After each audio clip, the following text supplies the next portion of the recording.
Welcome to Sip Sip Talk. Hello everyone, we are the Monthly Affair and welcome to the first episode of Sip Sip Talk. I'm Mingwei and this is Khalid and we are the hosts for today. Yeah, so please support us and watch till the end because there are a few stories that we will be sharing today. That's right, today we will be sharing some stories that the females around us might have went through. So without further ado, let's listen to the first story. Before I took the O-level, I changed my pad into 22.5 cm pad. So I walked into the exam hall and I took my paper.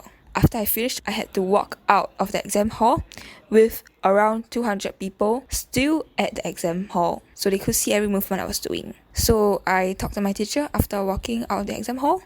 And suddenly a girl was like, "Hey, your skirt." Then I was like, "Huh? My skirt? What happened?" Then I turned back. And then I saw, it has a huge stain. So she stained her skirt during the exam. Yeah, like I think she stained her skirt during the exam. Then when she come out, someone saw it. So it's actually like, luckily someone saw it. So like the person go and tell her also. So she can go and prepare lah. Like she can go and clean up. So she don't walk around with the stain on it. Actually, staining our bottoms is like a very common problem that girls are pretty scared of, I think, because especially when we wear white bottoms, because it's very obvious and sometimes it's very hard to wash it off. So I don't know whether guys realize this, but sometimes like when girls stand up and leave, right, then they would like whisper to their friends and then they would say something like, "Hey, can you like help me check?" And then the girl would just walk in front first, so the other friends would like see from behind like whether there is a stain there. So I don't know whether guys realize that. For me, right, I don't think I heard my friend saying, help me see whether is there any stain behind or not. But I do notice that some girls, like, after they come out from the toilet, they'll look at their skirt, or like if they sit in class for quite a period of time, like quite long, when they get up, they'll look at their skirt to see, like, they'll see the back of their skirt lah. I think, right, like, do you think like in the story, if the friend that noticed the stain is actually like a guy friend and not a female friend, do you think the guy will still tell the girl about it? I don't know whether the guys will go and tell the girls about it or not. But if it's me, right, I will go and tell the girl lah. I will tell her politely and like maybe softly, so like people around won't hear it lah. Then if I have a jacket, I will ask like, "Oh, do you need a jacket to cover it up?" If she don't need, then I don't lend lah. If she need, I will lend her lah. But if there's actually other females around, I might go and approach the female instead to ask them to tell the girl. So like, you know, because it's between girls, like another girl tell her, so she will be more comfortable and less embarrassed about it lah. Yeah, like since you mentioned like some girls might feel embarrassed about it, I think girls don't have to be so embarrassed about staining their skirt because period is like a natural process, right? Then like stains, all these are quite common also. So maybe like girls don't have to be so embarrassed about it. Don't need to worry so much. Yeah, I also think that they shouldn't be embarrassed about it because like there's so many females in the world and like around you there's definitely like females lah. So we shouldn't, it's quite a common thing. We shouldn't like make it like so taboo or like it's something that we shouldn't talk about or should be embarrassed to talk about. But I just want to ask you, like personally you, when do you like stain your skirt before, and if you stain before, or do you go and like tell your parents? Are you like scared or afraid to tell them? I think in primary school, maybe like I would be pretty scared to tell my parents, but it's more of because I don't want to trouble them. Like when I was younger, I don't really know how to deal with the stain. Like I don't know how to wash it off also. So if I stain like my skirt or like something else like the seat or something, right, then I have to tell my mom, then she will have to wash it for me lah. So I feel very like scared that she will scold me. Yeah, but other than that, I don't feel that weird to tell my parents because I already knew about it beforehand. So yeah, it wasn't that weird for me. Oh, then I think the next story is something that you maybe can relate to it. So let's listen to it. Okay. Okay, so that was probably the third time I got my period, and I wasn't used to it yet, like I'm not conscious of it. So I took a really long nap on the sofa, and I totally forgot that I was on my period. So after I woke up, right, I went to the kitchen, I sat down, and when I got out and I touched the chair, then I realized that my hands were red, and that reminded me that, oh, I was on my period. So I went back to the sofa, and since the cushion case was hot pink, right, I couldn't find the stain until I removed the casing, and I found out that I stained like a gigantic spot. And I was so nervous and frantic and embarrassed that I just flipped the entire cushion over so nobody would know. But I knew that I can't do that. So the next day when I was in school, I called my grandma to tell her, because I was so embarrassed that I didn't dare to tell her when she came home that night. I think if I were her, I would feel the same way that I will be so frantic because it's the sofa, like it's not just my pants or like my skirt. Then I cannot wash the sofa myself. So I think I will feel the same way as her. Yeah, and she say like it's her third time that she had her period, and and she actually stained like a huge part of the sofa. So I think like her being her like first few time, and suddenly she have such a heavy flow and like a big stain on the sofa. So maybe it's like that's why it's so traumatizing for her that she's so scared to actually tell her parents. Actually, right, I think in primary 5 around there, I also have like a similar experience, but I didn't stain the sofa lah, but I stained like my skirt or like because when I had my first period, right, actually it wasn't a heavy flow, so it was very little blood. Then I thought that, oh, that means every month it's just gonna be such like a small little bit of blood. But when I had my second period, I was like, oh, that's actually a lot of blood. And then I was so shocked because it was a lot more. So I actually also stained like my skirt. So I think I cried in front of my mom because I was too shocked. Oh no. Then just now you mentioned that like you will bleed like differently every time. So is it like normal, or is it like every month you'll bleed the same? I think it varies for different girls, like whether they have a heavy flow or a light flow. It really depends on their body itself. But for me, it's just that the first period was just like a lighter flow lah. That's why in the second period I was more shocked. So maybe for that girl in the story, like maybe just that one time she had like a heavier flow, then she really didn't think that in the sofa. But yeah, it happened. That's why like she was so shocked. Yeah. Oh, no wonder like when she mentioned that it's her third time. So no wonder like maybe her first or second time is like light flow, then it's not a lot, so she wasn't like so scared.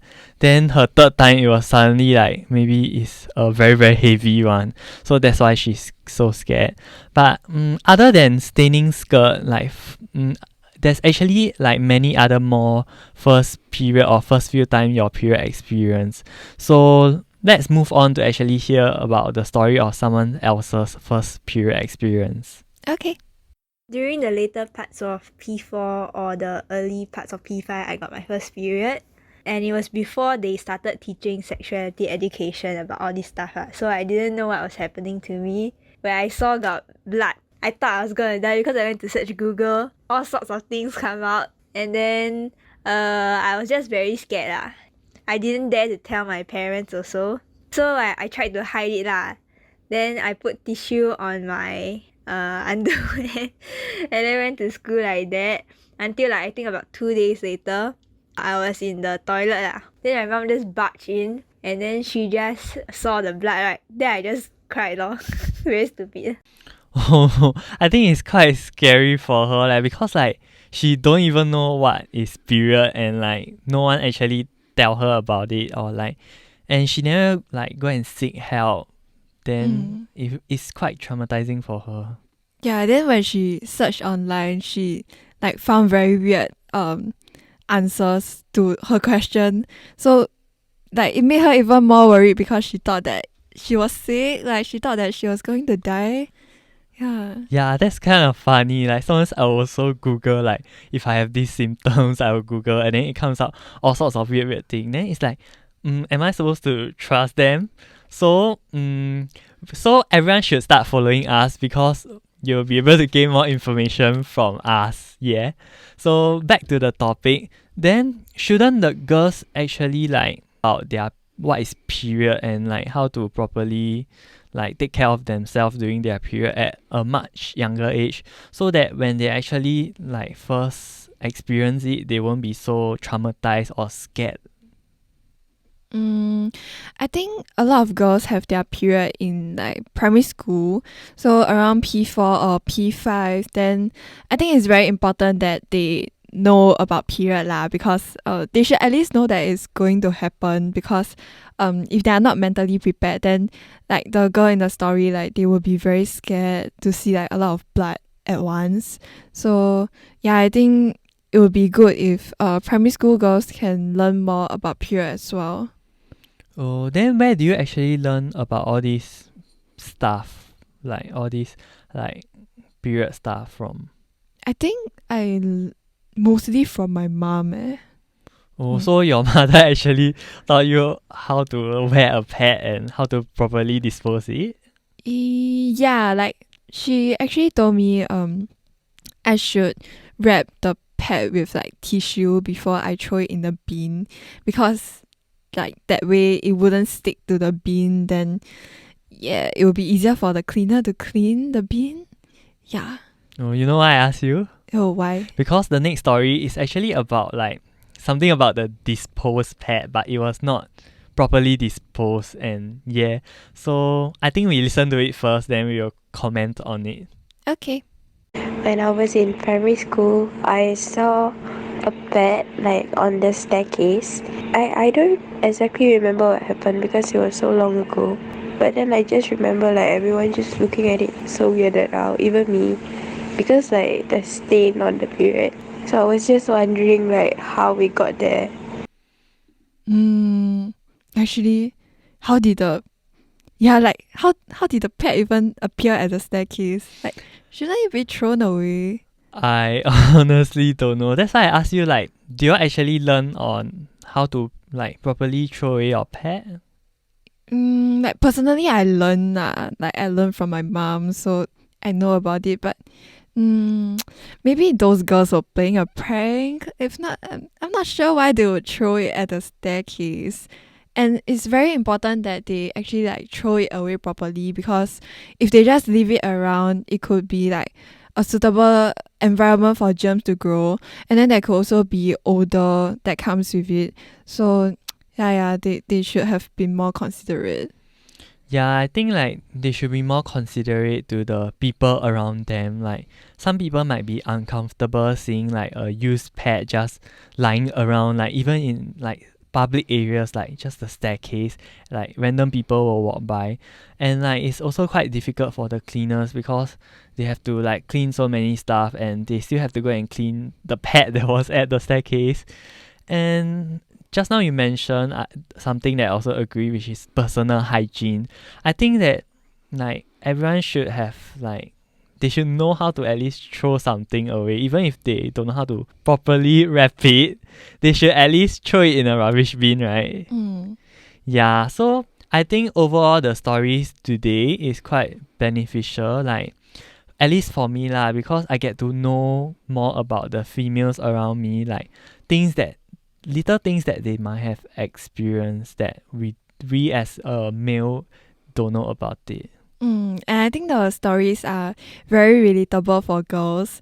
So girls out there that are watching, like I hope y'all like the stories will be relatable to y'all. Then y'all can feel the same way as how we felt.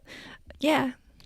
Yeah, so in the next podcast, we'll actually talk more about something that we didn't talk about today, which is period a taboo in Singapore?